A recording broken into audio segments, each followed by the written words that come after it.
আফসোসের বিষয়, দুনিয়ার কাজের জন্য আমরা শিডিউল তৈরি করি, কিন্তু যে আখিরাতে আজীবন থাকতে হবে সেই কাজের কোনো শিডিউল আমাদের কাছে নাই।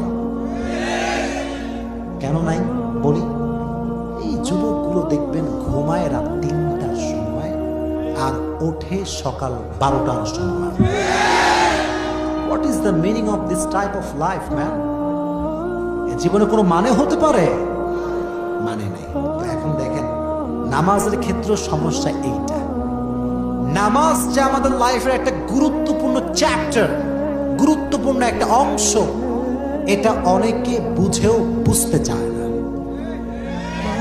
আর নামাজ ধরেও আবার কেন ছেড়ে দেয়, কারণটাকে বুঝতে হবে।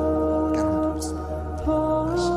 যুবক দাঁড়িয়ে আছে, ইসলাম বুঝে, মাহফিলে বসে, কিন্তু যুবক একাই ৩-৪টা প্রেম করে। আচ্ছা বলেন, আমি বলি, যেই যুবকটা রাত ৩টা-৪টা পর্যন্ত প্রেম করে, তার কি ফজরের নামাজ পড়ার কোনো সম্ভাবনা আছে?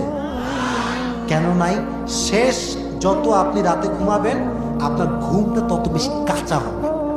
আর কাঁচা ঘুম হলে আপনি অ্যালরামদার বাসের বাড়ি মারেন, ঘুম ভাঙবে না।